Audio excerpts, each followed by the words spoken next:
Design Adventure Stories by A.B. Marcus, dedication to the creative minds of Providence, Rhode Island. May this book bring to life the stories of your design adventures and embolden you to design something truly special. 23 innovative, creative design stories about real people and design in the creative capital of New England, Providence, Rhode Island. Copyright 2023 A.B. Marcus, all rights reserved. Gracie Media. Acknowledgements. Out of all the incredible talents in the creative world, designers occupy a special place. To the designers who pour their heart and soul into each and every project, thank you. You bring your unique eye to everything you touch, and your generosity and passion are felt throughout our communities. We are inspired by your journey and excited to explore your ideas and images. Your innovations capture our imagination while incorporating both modern technology and classic techniques. Your designs work to shape the future and make our lives easier. We want to thank you for allowing us a peek into your design universe. Your stories and passion influence us all. You are an invaluable part of our world, and we thank you for sharing your talents. Thank you for your hard work and the amazing ways you improve our lives. Designers everywhere, thank you. Only murmurs in the billing. You can't change the course of the wind, but by always changing your sails, you can find your way back to shore. The place is here. The time is now. And the journey into the Providence Design District we're about to see could be our own.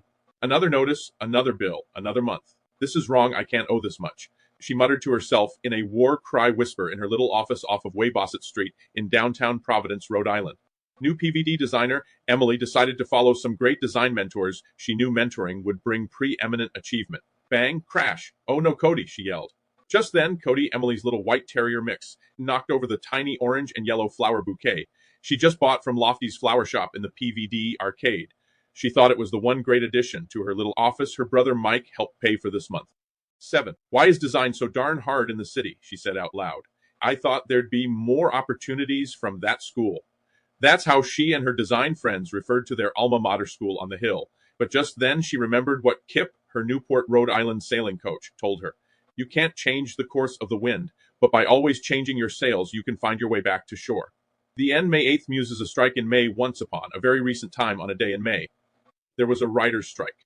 Great and small union writers from far and wide who publish, type, and scribble creative ideas and images were halted. Incredibly, something charmed and unexpected soon occurred. The 9 excellent muses, in a wink, appeared and placed their sights on the minds of non-union writers. The muses spoke to these writers in the form of spectacular ideas and plots, which even the most seasoned screenwriters could not have imagined on their own. They did this because 9 the muses finally felt free to explore new ideas their union writers would never dare to brainstorm into being. As you might realize, the stories created by these inspired writers were of a breathtaking original quality, not like anything seen before, and far beyond the limitations of human creativity. The news spread as news does, like wildfire. It became clear that in the recent past, the Writers Guild was a place where the most sought-after ideas were being peddled to the highest bidders, with the 9 muses imprisoned only by some sense of duty to their largest audiences. Suddenly, the muses realized that they could work with all writers, union and non-union, and their freedom during the writers' strike opened new avenues of creation. See, said Calliope, the oldest and wisest with the tallest hair of the 9 muses. That's why the strike happened in the first place, she said. So they decided there would no longer be any boundaries in terms of creativity in the industry for the muses after this strike ever again. This incredible new generation of writers even formed a free collective, enabled by the mysterious muses. A place where creativity flourishes, never hindered by the constraints of previous dues and rules. Today, writers' ideas are born in abundance, and all writers quickly find success and admiration. The writers' strike eventually ends, but the legacy of the muses still lasts to this day with a newfound sense of abundance, creativity, and innovation to fuel the imagination of all writers for years to come with brand new ideas and images. The N10, the Excellent Wonderbox, how Rhode Island changed the world forever for good, excellent Wonderbox. That's what it said. Carved in Old English letters with the date 1636 inscribed on the wood. It was a small golden and wooden box, a little larger than a shoebox. Brianna and Samantha, we'll call her Sam, quickly realized the huge potential of this strange box they found when they renovated their George C. Arnold office building at 100 Washington Street in Down City. 11. That office is an architectural anomaly, 3 stories tall and 13 feet deep. It's Providence's own rectangular version of the New York City Flatiron Building. It's interesting that the Arnold family and their clever building were founding settlers of the colony of Rhode Island. A very curious box found in a very strange building, owned by a Providence family, who were the first 13 settlers of Providence. Yes, the building is exactly 13 feet wide, 1 foot for every original Providence settler. Just a fascinating fact, or is it something even more? You see, until today, for more than 3 years, Brianna and Sam's graphic design business in downtown Providence, Rhode Island, wasn't really making it. Today, however, to their complete surprise, the excellent Wonderbox became an instant hit, and they were blessed with a degree of success they had never experienced before at their peculiar design office. The curiosity in this relic with Rhode Island's founding date took the public by storm. But soon the amount of attention they get from customers and the media from TV news spots, podcasts, and Providence Journal newspaper articles became overwhelming. How to explain their success and how to explain to the public the real secrets of this excellent Wonderbox. They both became very anxious and confused about their recent celebrity. Neither did they know that their excellent Wonderbox has a will of its own. This odd box, this relic from 1636 Providence, immediately, 12 instantaneously and incredibly manipulates design and innovation in time and space around it. It transports Brianna and Sam in a wink to London, Paris, and then Beijing, each time for exactly 12 minutes and 35 seconds, then hurtling the two to a new time and place. With each new visit, they see the innovative designs, shapes, and colors and textures from every time and place they land. And as fast as they record an original concept, off to the next place in design and creative innovation. Aware of the danger they could now face, they try to find some way to avoid getting lost in time and space. Sam works out the coordinates and calculates a formula to bring them back to the present. However, Brianna realizes they must always stay close to the excellent Wonderbox within its energy field in order to return to each time and place they've encountered. This excellent Wonderbox with its strange new power. Will they learn to master the art and design of time travel and make the most out of this newfound ability? Or will they get lost in quantum dimensions? After countless close calls and narrow escapes, Brianna and Sam eventually land at the Slater Mill in Pawtucket, Rhode Island on May 25, 1824. This is on the eve of the first factory strike ever in the United States, led by 102 young women mill workers. With no way out and tension building for the early morning strike, Brianna and Sam attempt to hide the box in the deepest corner of the Slater Mill. 3 time cops who became aware of their dimensional warping were already there waiting for them, ready to stop their timeline entangling. However, just as 3 time cops are about to take the excellent 13 Wonderbox away, a strange golden violet light radiates. Suddenly, it's the next day, May 26th, outside the Slater Mill, crowded with striking mill workers protesting at the gate, dressed in 19th century clothes, all the weaving machines silent, but the crowd at full throttle, with chants and loud noises, rocks thrown, shattered glass. Just then, a woven tarp lying against the mill wall comes to life, and the excellent Wonderbox appears out of thin air. The time cops, in a fit of rage, try to take the excellent Wonderbox by force, but are engulfed in a sparkling fog. The golden violet light fades away. When the dust settles, the time cops are gone, and the excellent Wonderbox returns to Brianna and Sam's hands back in the present. The Slater Mill becomes eerily quiet again as Brianna and Sam watch their fantastic Wonderbox, stunned with amazement at what they had seen and heard, and now, no. Before them was presented an opportunity. Neither of them could have imagined to tell this story of the first ever triumph of women, working together to make a better design and a better life. Just then a robotic woman's voice rang out from the box. The power of the excellent Wonderbox is yours. Use it wisely. Good design is everything, she exclaimed. So Brianna and Sam took the excellent Wonderbox with them, and their design business enjoyed a whole different kind of success in Providence, overcoming challenges with ease and finding joy in every creative design adventure life took them on. They'll always remember that morning at the Slater Mill, how 14 women turned the tide of the world. 199 years ago, 102 Rhode Island women changed the world forever, for good. Better design always leads to a better world, and Brianna and Sam realize it. Whether it was luck, fate, or something else, they were grateful. Yes, the excellent Wonderbox is always packed for another adventure with splendorous, exacting, excellent wonder. And that, good design is indeed everything. The end. 15 Synchrony PVD Plasma, now Time Digital. Our trio had heard the tales of the success stories that had emerged from the bustling downtown businesses, and were intrigued. With the help of their new sophisticated Plasma Now Time software and their innovative design skills, they had a plan to map and visualize the relationships between the local companies. After weeks of work and many late nights, the website was finally complete and ready for the world to see. Little did they know the impact their website would have on the city of Providence, Rhode Island. 16 Sarah, Mark, and Rohan are website and multimedia designers located in downtown Providence, Rhode Island. One day, the trio decided to create a website that would show how the businesses in the area interacted and worked together in order to improve their performance. Sarah took the initiative to make the website even more special. After sipping drinks one night, the trio achieved inspiration, dubbed the website Synchrony PVD, and revolutionized design, resources, and ingenuity. People from all over the world started to visit Synchrony PVD to get their website design work done, and it quickly grew in popularity. The founders of the company started to receive invitations to speak at conferences and symposiums all over the world. The three of them had created a true plasma, now-time digital revolution with Synchrony PVD to help make the world a better place and promote the Providence Design District. The sun rose on the morning of their success, and for once, all three of them were filled with joy and optimism for the future. Together, they had brought a new light to the world, and it would never be the same for Rohan, Mark, and Sarah. The N17 modern masterpiece dogs and designers became best friends. You may think you know the story of these three talented architectural designers, but you're most likely wrong. Step into the Providence Design District, where their world is filled with the unexpected and the extraordinary.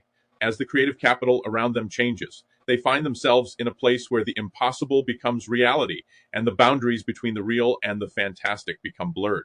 Will their creativity triumph, or will they be swallowed up by the unknown? 18 Katrina, Spencer, and Tanya, three amazing architectural designers in the city of Providence, Rhode Island. They created some of the most innovative architectural designs in the last 20 years. Katrina had a dog named Buffy. Spencer had a Great Dane named Snowflake, and Tanya had a Chihuahua named Lacey. One day, before they ever knew each other, they were all out walking their dogs. Their pups all stopped to introduce their owners, and they got into the "what do you do" talk. Suddenly, like a bolt out of the blue, they all realized they were in the same business, yet had never heard of each other in this tiny city of Providence, Rhode Island. At that very moment, even before their dogs' tails stopped wagging, they started to plan some of the most innovative architectural designs in the history of the Providence Design District. Yes, that day, Katrina, Spencer, and Tanya's dogs instantly became friends, and their owners weren't far behind. They were all passionate about their work in the world of architectural design. From that day forward, they loved discussing the intricacies of different spatial designs and the ideas they could come up with inside and out for new buildings. They would often take their dogs out for walks together and talk about these things. On one of these amazing dog walks, they noticed a dilapidated old building that was located in the old jewelry district portion of the Providence Design District. It had been abandoned for years and was in serious need of a renovation. The three friends looked at it with a sense of awe and possibility. They wanted to make something out of it and decided to work together to do just that. 19. They formed a plan and started working on the project. The renovation process was long and complicated, but they eventually completed it. The building was transformed into a modern masterpiece and became an important part of the Providence Design District. Katrina, Spencer, and Tanya were overjoyed with the results of their hard work. They often took their dogs out to the building and showed it off to everyone. People from all over the city would come to admire the building and the innovative design that the three friends had created. With a little bit of luck and a lot of hard work, Katrina, Spencer, and Tanya were now a force to be reckoned with in the world of architecture in Providence, Rhode Island. The N20 missing jewelry designer and spies. It is said that the Providence Design District is home to some of the most talented jewelry designers in the world, from classic styles to modern and unique pieces. Since the 1880s, the jewelry district is a hub of creativity and artistry, along with spying, espionage, and missing designers. Last seen on Newport's Cliff Walk with her faithful dog Louie. It was Monday morning, the start of a new week. Bethany arrived at her jewelry design studio in the heart of the Providence Design District with her trusty sidekick dog Joey in tow. She had heard rumors of a new jewelry designer, Joanne, and was eager to meet her. As Bethany made her way around the district, she noticed an odd tension in the air. 21, what's going on here? Bethany asked one of her fellow designers. The designer shrugged. I'm not sure. All I know is that Joanne, the new jewelry designer, went missing after a weekend on the Cliff Walk in Newport. No one's seen her since. Bethany's curiosity was piqued. She had to find out what happened. She set out to find clues. Everywhere she went, she heard whispers of espionage. She started asking around and soon discovered that Joanne had made some powerful enemies in the jewelry design industry. Bethany was determined to find out the truth. She tracked down Joanne's little dog, Louis, wandering along the cliff walk, dragging his leash behind him. Bethany followed the little brown and white terrier to a secluded spot on the cliff walk. In the distance, she could see Joanne, unharmed, but surrounded by a group of shady characters. Bethany quickly realized that the group was part of a jewelry design spy ring. Joanne had inadvertently stumbled upon their plans, and they were trying to keep her quiet. Bethany sprang into action and quickly got Joanne out of danger. She took her back to the design district, and the two quickly became friends. The jewelry design industry was a cutthroat business, but Bethany was determined to make sure that Joanne and her designs were safe. With the help of her new friend, Bethany was able to put an end to the jewelry design espionage ring and protect Joanne and her designs. The N22 storefront blight turns right 3 inspiring women designers, making a difference in Providence, Rhode Island. Yes, it was the beginning of a new era in the city. 3 fresh Providence College graduates stood looking at empty storefronts in downtown Providence, Rhode Island. As if frozen in time, it seemed like everything stopped. The 3 young women stood like statues in awe of the designs, the creativity and innovation they knew they could create here. Rachel, Sarah, and Julie had a passion for storefront beauty. These 3 women wanted to create something that would bring life back to the streets of downtown Providence, Rhode Island. Let's get back to the office to plan and brainstorm, Sarah said. We need to focus on creating visual designs that featured the famous tourist attractions in Rhode Island, she said on the way 23 back to their walk-up Westminster Street office. You know, Julie said, because of Amazon and online shopping, these storefront will be empty for years. We definitely have to come up with something that will be creative and innovative, Rachel remarked. Once they got back to their new design office, the 3 designers started by researching the latest trends in storefront design, visiting other stores in the area, and talking to local business owners. They also attended workshops and seminars to learn more about the industry. After gathering all the information they needed, they began to sketch out their ideas and create a plan for their vacant storefront visual designs.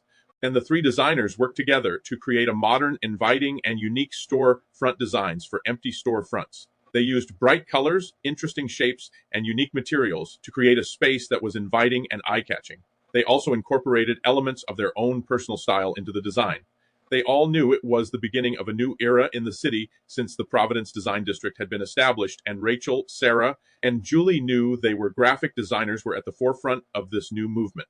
You see, these 3 women were friends since at RISD and Brown, and they decided to combine their expertise and create a web design and graphic design studio in downtown Providence. The N24, a make or break.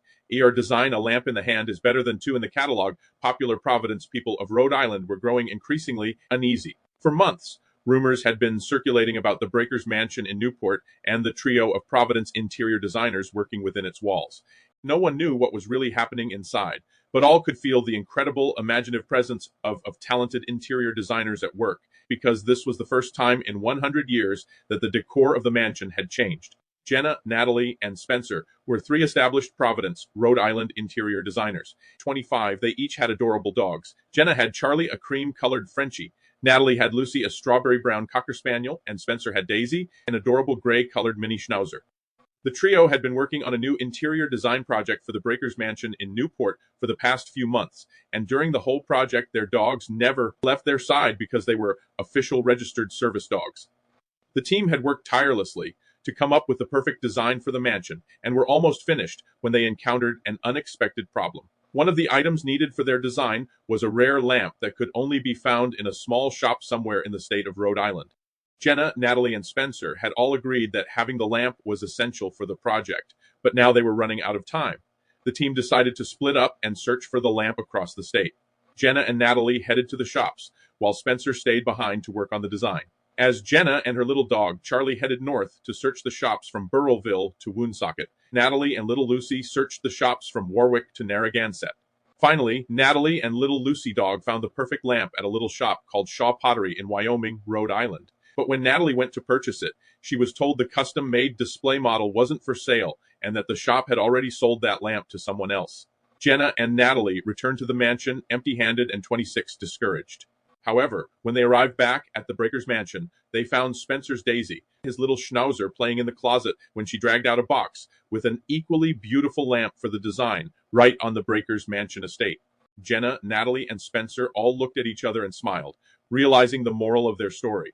A lamp in the hand is better than 2 in the catalog. The N27 Smoke and Mirrors PVD's new holographic projection, See and Be Seen. Is it believing is seeing, or seeing is believing? Frankly, nowadays it's hard to tell how things really work. But not for our trio of curious Providence designers who just discovered something that will need more mirrors than smoke. You see, Vincent, Faith, and Becca are all visual RISD design graduate students working on a new holographic projection system that actually works with smoke and mirrors. It's not well known, Becca steps up and says. The smoke is actually vape smoke, which is far more projectionable than regular smoke and non-toxic. Plus, it dissipates quickly. 28. And the high refresh rate of 144 pixels per inch laser dispersion, which creates an amazing 3D quality to everything, Faith added. At their little office in the PVD arcade on the Westminster Street side, they've been working night and day for weeks. They are about to introduce their latest digital device, a goggle-free holo projection screen system, giving the user a complete visual experience. They call it C&B Scene Tech that dispels the serious personal safety trade-offs while wearing VR head goggles. We can now report the new C&B Scene Tech works, and it works very well.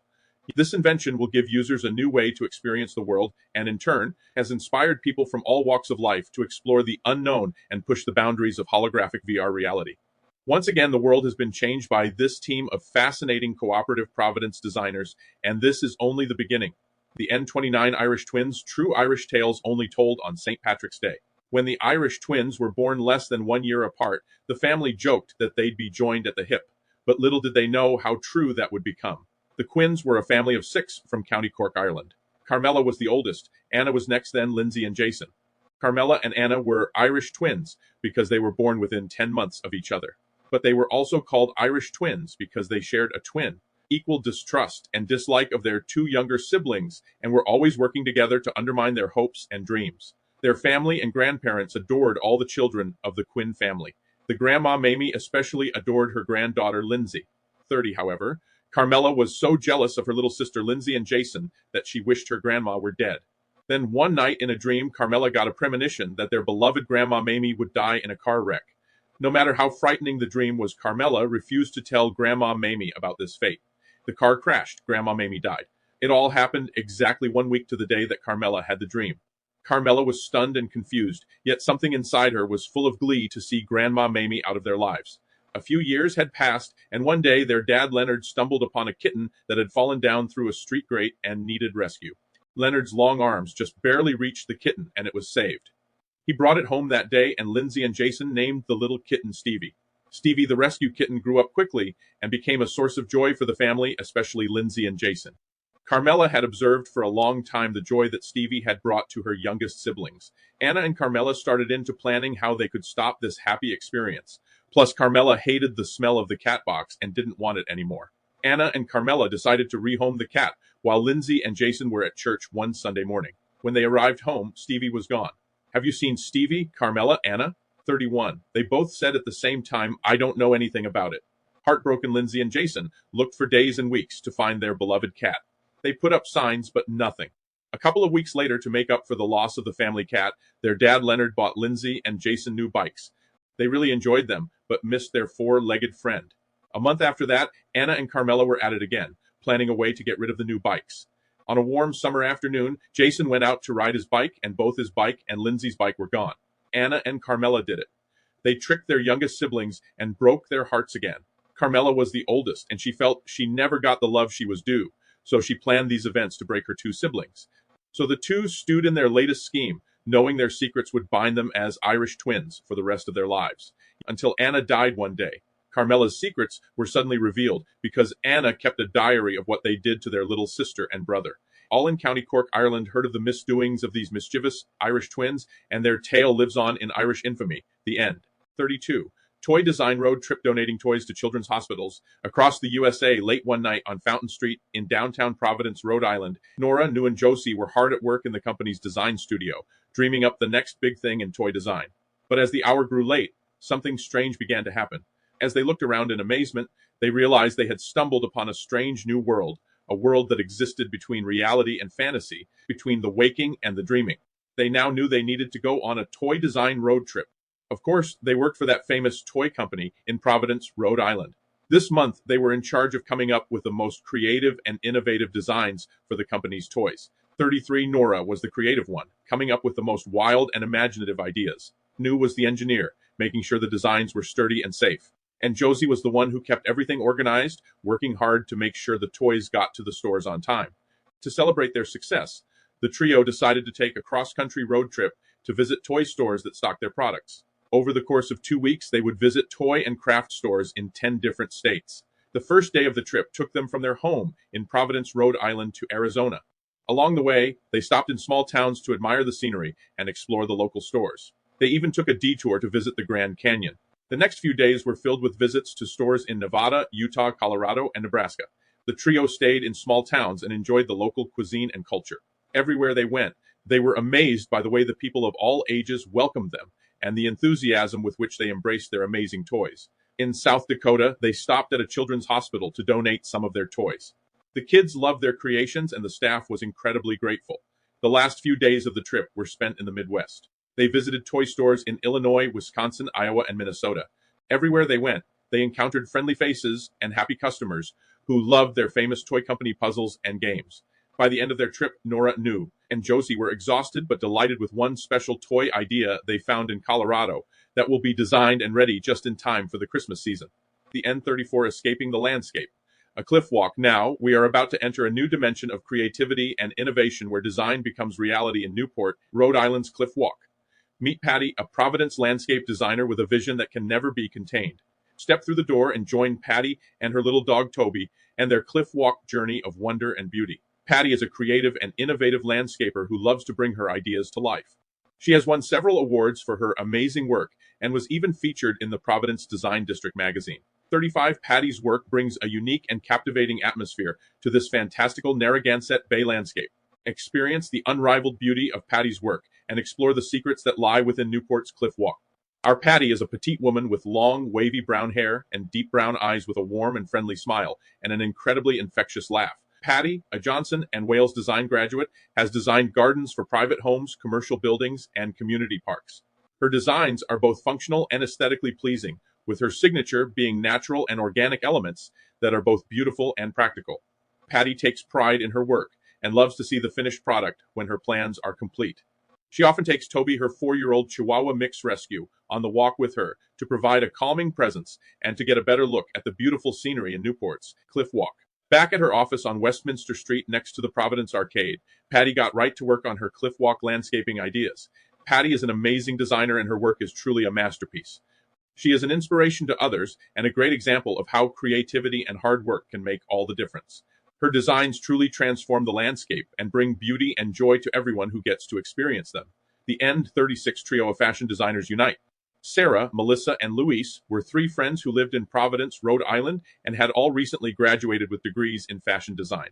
They had been talking for weeks about starting their own fashion design company, and finally, after months of planning, their dreams were about to come true.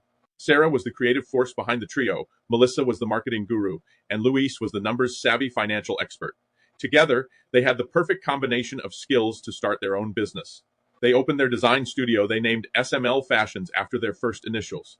Their new office was at 123 Washington Street in the heart of downtown Providence, and their fashion design studio quickly became the talk of the town. 37. People came from all over to their second-floor boutique to see their beautiful designs, and the trio was thrilled with the response. Soon, they began to receive requests from local boutiques and department stores to design custom pieces for them. Sarah, Melissa, and Louise took great pride in their work, and each piece was crafted with care and attention to detail. The trio quickly began to build a name for themselves in the fashion industry, and before long, their designs were featured in national magazines. It seemed like their dreams of success had finally become a reality.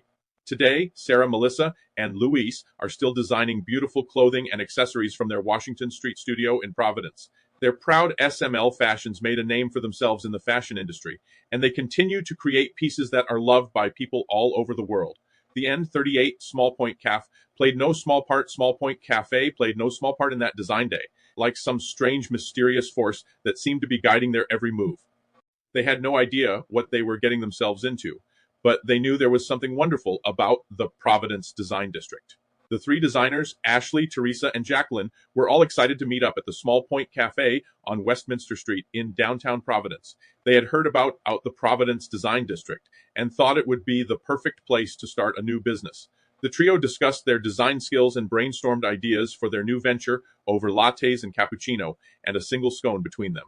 39 Ashley was a fashion designer, Teresa an interior designer, and Jacqueline a web designer. They talked about the possibility of combining their skills to create a unique and dynamic design business. Teresa talked about the importance of creating a cohesive design aesthetic.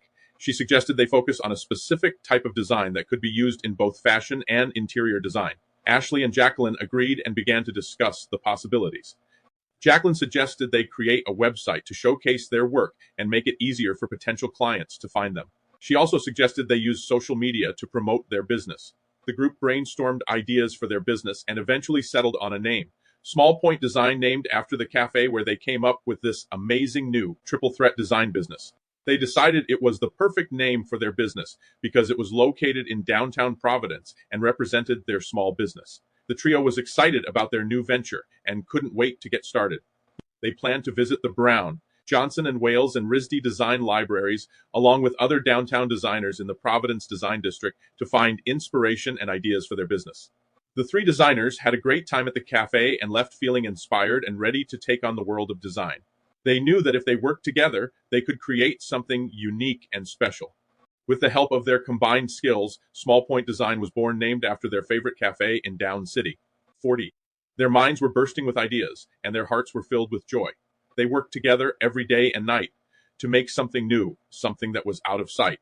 Their efforts paid off, and the world was astounded at the magnificent work of the three designers they founded.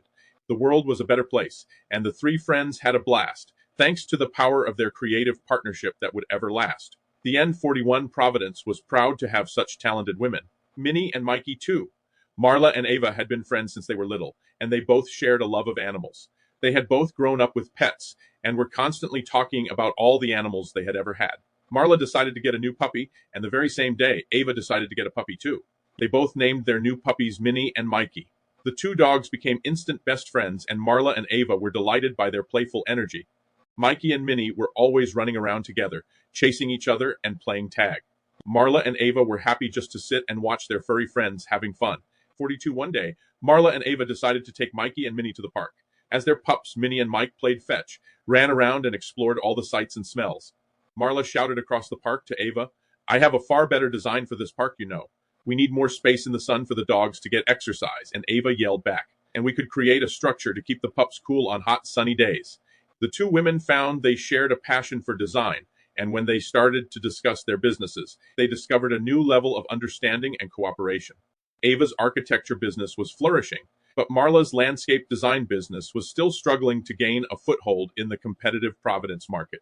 As the two women talked, they decided to join forces and create a revolutionary new project, one that would revolutionize landscape and architecture forever.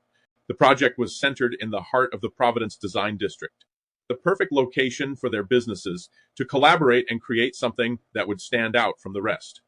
So they spent months designing and constructing their plans and project, and when it was complete, it was unlike anything the city had ever seen. The project combined Ava's ability to create stunning architectural designs with Marla's eye for detail in landscaping. A better dog park design with a new dog pavilion and exercise areas. The design featured lush gardens, unique pathways, and elegant outdoor seating areas. The combination of architecture and landscape design was a perfect match and created a one-of-a-kind experience. 43. The project was a success, and soon Marla and Ava were in demand, with commissions coming in from all over the city. Word spread about their unique project, and soon people across the country were taking note. The two women had proven that when two creative minds come together, the possibilities are endless. The creative capital of New England was forever changed because of their collaboration, and the city of Providence was proud to have such talented women in its midst. Marla and Ava's project in the Providence Design District was a testament to the power of collaboration. Through their hard work and dedication, they created a masterpiece that would stand the test of time. Thanks to their puppy friendship of Minnie and Mikey and their shared passion for design, Marla and Ava had created something truly spectacular in the N44 jewelry designer Smoke and Mirrors PVD jewelry designer Kelsey and her little Yorkie, Pup B, had been working late in their office on Mathewson St. in downtown Providence, nestled in the heart of the Providence Design District. It was nearing midnight, and Kelsey was busy finishing her latest pieces for the world-famous Tchaikovsky jewelry brand. Suddenly, a loud alarm pierced the quiet of the night. Smoke was pouring out of the office, and the building was quickly engulfed in flames. Kelsey had to act quickly, so she grabbed her little dog Bee and ran out of the building. The two were safe, but Kelsey's entire office was gone. Everything she had worked on was destroyed in the fire. 45.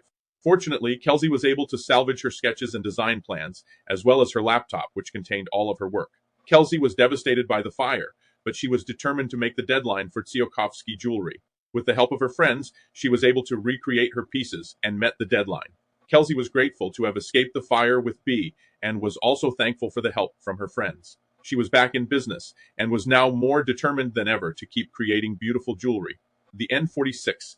A fashion design story. Linda, Sharon, and Mary Ellen had been best friends since their freshman year at Rhode Island School of Design. Now, freshly graduated and armed with their degree in fashion design, they decided to open up their own office in the heart of the Providence Design District. The office, aptly located on Dorrance Street next to Providence City Hall, was the perfect place for them to start their dreams. The budding entrepreneurs worked long and hard, creating their own unique designs that would soon make waves in the fashion world. 47. With the help of their parents, they were able to secure the necessary funding to get their business up and running. They quickly began to gain a reputation as the go-to fashion designers in the area, and soon their business was booming. As their business grew, they were able to hire more employees and expand their services. They also began to offer fashion design classes, which allowed them to help aspiring designers achieve their dreams of success. Today, Linda, Sharon, and Mariellen are considered the top fashion designers in Providence. Their success is a testament to their hard work and dedication, and they are an inspiration to many. The N48, a web design story. Henry had been living in Down City for the past 3 years and had become well acquainted with the other design businesses in the Providence Design District. He had always been intrigued by the two designers who worked down the street on Washington Street, Kathy, the web designer, and Marianne, the architect intern. Her office was on Weybosset Street, where the road bends near the arcade. Hank, as everyone liked to call him, had heard rumors that their work was impeccable, so he was excited to have the opportunity to collaborate with them on a brand new design project no one had heard of before. Today was the day he had been waiting for. 49 Hank was meeting with Kathy and Marianne at the What Cheer Writers Club conference room on Westminster Street smack dab in the center of the Providence Design District to discuss the empty windows design project they were working on. Hank was nervous, but he was also eager to learn from the two talented designers. When he arrived, he was immediately taken with the atmosphere of the Providence Design District. Everywhere he looked, there were creative minds at work, and he felt inspired just by being there. He had never seen anything like it before. Kathy and Marianne welcomed him warmly and immediately got to work discussing the project. Hank was impressed with their knowledge and insight, and he could tell that the project was going to be something special. At the end of the meeting, Hank was filled with a sense of accomplishment. It was clear that together, the three of them could create something truly amazing in the Providence Design District. The N50, a Down City design story, the creative capital of New England, was home to three great designers, each with their own zone. On Washington Street was a designer named Jean, on Westminster Street was a designer named Dean, and on Weybosset Street was a designer named Anne. They each had their own style and a design point of view. Jean was bold and daring, always pushing the trend. She'd come up with something new that no one could comprehend. Dean was classic and timeless, a master of grace. He'd come up with something exquisite, a sight to embrace. 51. The third designer, Anne, was the one with the spark. She'd come up with something unique, a design in the dark. The three of them joined together to see what they could do, and they all came together to create something new. They blended their styles and all of their skills with a design that gave Providence people chills. The design was a masterpiece, like no one had seen. It was beautiful and perfect, a real work of dream. The three designers had made something so grand that their design skills were now in demand. The creative capital of Now had something new, a design by three designers, each with their own view. Jean, Dean, and Anne, designs had created something awe-inspiring, a true feat of creative courage, skill, and design engineering. The N52, a new day for PVD designers. Once there were Providence, Rhode Island designers, three, who loved to create things that made others' eyes light up and sparkle with glee.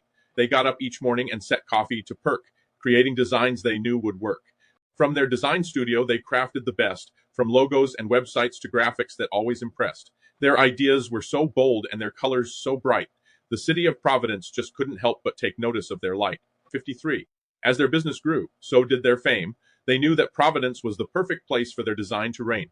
They inspired others with their ideas and creations, and soon their work was celebrated all around the nation. The point of the story is pretty clear. Providence designers make dreams come true here. The N54, Once Upon a Time in Design. Once upon a time in the salty inlet city of Providence, Rhode Island, a new design district was born. The Providence Design District was a hub of creativity, ingenuity, and innovation.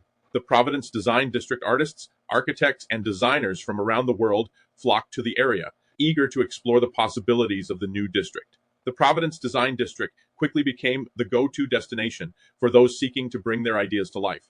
It was a place where creative minds could come together and share their visions for the future.